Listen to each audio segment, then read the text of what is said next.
Deputy CM Pawan Kalyan పేషి నుంచి సినీ ఇండస్ట్రీకి strong warning వచ్చింది. థియేటర్స్ బంద్ ఆలోచన ఎగ్జిబిటర్స్ విరమించుకున్నారు.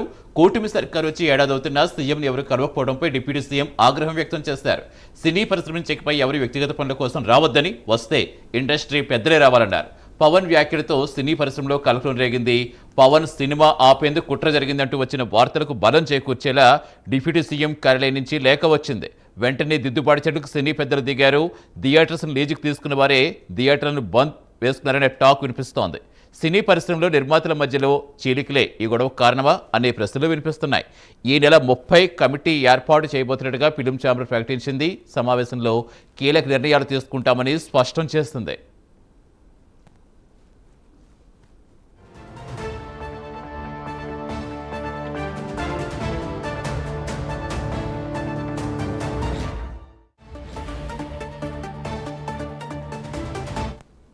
పూర్తి వివరాలిచ్చేందుకు మా కరెస్పాండెంట్ కామేశ్వర జనతని. కామేశ్వరం, ఎప్పుడైతే డిప్యూటీ సీఎం పవన్ కళ్యాణ్ మాట్లాడారు అప్పటి నుంచి కూడా ఒక్కసారిగా సినీ ఇండస్ట్రీలో ఎంత హాట్ టాపిక్ మారిందో చూస్తున్నాం.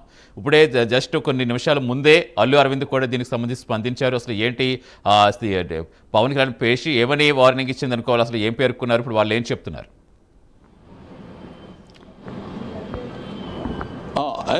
సతీష్, చూసుకుంటే కనుక AP deputy CM Pawan Kalyan cinema Harihara Veeramallu వచ్చే నెల 12వ తారీఖున రిలీజ్ కానుంది. ఈ నేపథ్యంలో ఆ సినిమాను అడ్డుకునేందుకు కొన్ని శక్తులు అయితే మాత్రం అడ్డుపడే ప్రయత్నం చేశాయి. ఈ నేపథ్యంలో ఇప్పటికే పవన్ కళ్యాణ్ కూడా స్పందించారు. స్పందించిన అనంతరం కూడా ఘాటుగా కూడా స్పందించడం జరిగింది.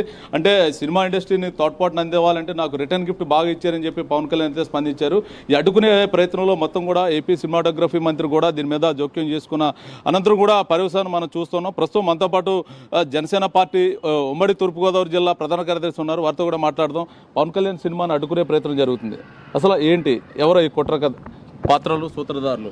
ఇది కేవలం కుట్ర, కక్షపూరితమైన విధానం. ఇది గతంలో కూడా పవన్ కళ్యాణ్ గారు అసెంబ్లీ గేటు కూడా తాకనివ్వనని చెప్పారు. కానీ గేటు తాకనివ్వని వాళ్ళందరూ కూడా ఇంట్లో ఉన్నారు. పవన్ కళ్యాణ్ గారు మాత్రం అసెంబ్లీలో కూర్చుని ప్రజలు సమస్యలను పరిష్కరిస్తున్నారు. అదేవిధంగా ఈరోజు సినిమా యాజమాన్యం వారు ఈ జూన్ 1వ తారీఖు నుంచి థియేటర్లన్నీ మూసేస్తామని తెలిపారు. జూన్ 12వ తారీఖున పవన్ డిప్యూటీ సీఎం గారి cinema Harihara Veeramallu cinema release ఉంది. ఈ సినిమా రిలీజ్ కోసం యావత్ ప్రేక్షకులందరూ కూడా ఎదురు చూస్తున్నారు. అటువంటిది ఆయన సినిమానే అడ్డుకోవడం మీకు తగదు. మీరు కూడా వైఎస్ఆర్సీపీ పార్టీ వాళ్ళు ఏ విధంగా అయితే ఇంటికి పరిమితయ్యారో ఇదే విధంగా పవన్ కళ్యాణ్ గారి సినిమాని కనుక మీరు అడ్డుకోవాలనుకుంటే మీ పరిస్థితి కూడా అలానే ఉంటుంది.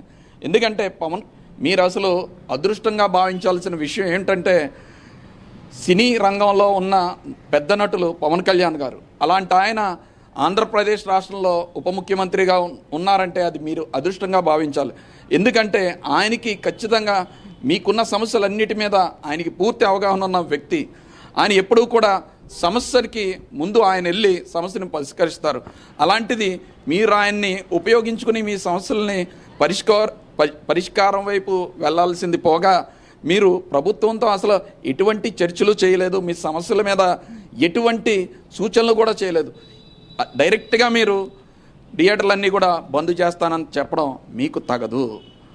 నిన్ననే సినిమాటోగ్రఫీ మంత్రివర్యులు కందుల దుర్గేష్ గారు కూడా స్పందించారు. ఏదన్నా సమస్య వస్తే దాన్ని ఖచ్చితంగా పరిష్కారం చేయమని ఉప ముఖ్యమంత్రి వారు మన దుర్గేష్ గారికి సూచించారని చెప్పి తెలియజేశారు. ఇది కేవలం ప్రశాంతంగా ఉన్న వాతావరణాన్ని పాడు చేయడానికే ఇటువంటి కార్యక్రమాలు రూపొందిస్తున్నారు. కందుల దుర్గేష్ గారు హోంశాఖ వారికి లేఖ కూడా రాశారు. ఇలాంటి ప్రశాంతమైన వాతావరణాన్ని పాడు చేయడానికి కుట్ర పన్నుతున్న వ్యక్తులు ఎవరైతే ఉన్నారో వాళ్ళని ఖచ్చితంగా దర్యాప్తు చేసి వాళ్ళని బయటికి తీసుకురమ్మని ఆదేశించారు. ఖచ్చితంగా మీరు మూల్యాన్ని ఖచ్చితంగా చెల్లిస్తారు. ఎందుకంటే మీకు మంచి చేయాలని చూసిన పవన్ కళ్యాణ్ గారినే బాధ పెట్టారు. ఆ బాధతోనే ఆయన రిటర్న్ గిఫ్ట్ ఇచ్చినందుకు థ్యాంక్స్ అని చెప్పి ఆయన లెటర్ కూడా రిలీజ్ చేశారు.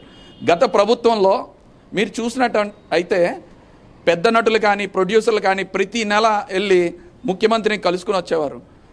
ఆఖరికి చిరంజీవి గారు కూడా చేతులు జోడించి నమస్కారం పెట్టే పరిస్థితి కూడా గత ప్రభుత్వంలో ఉంది.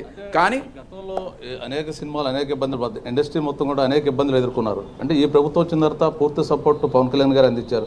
ఎక్కడా సినిమా ఇండస్ట్రీకి ఎక్కడ కూడా ఇబ్బంది లేకుండా ఆయన అంత పెద్దన పాత్ర పోస్తున్నారు. ఏంటి ఆయన సినిమాకి ఇన్ని కష్టాలు? చెప్పాను కదండి, కేవలం కక్ష, కుతంత్రం. ఎవరా కుతంత్రం వెనకాల పెద్ద ప్రొడ్యూసర్లు నలుగురు ఉన్నారట.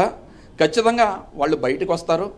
పవన్ కళ్యాణ్ గారు ఉప ముఖ్యమంత్రి అయ్యాక సినిమా రేట్లు పెంపుదలపై కూడా ఆయన ఎప్పుడూ కూడా సానుకూలంగానే ప్రవర్తించారు. కందులు దుర్గేష్ గారు కూడా సానుకూలంగానే ప్రవర్తించారు. అదేవిధంగా సినిమా రంగాన్ని సినిమా పరిశ్రమగా మార్చే విధానంగా ఒక కార్యాచరణ కూడా చేస్తున్న వ్యక్తినే మీరు ఇబ్బంది పెడుతున్నారంటే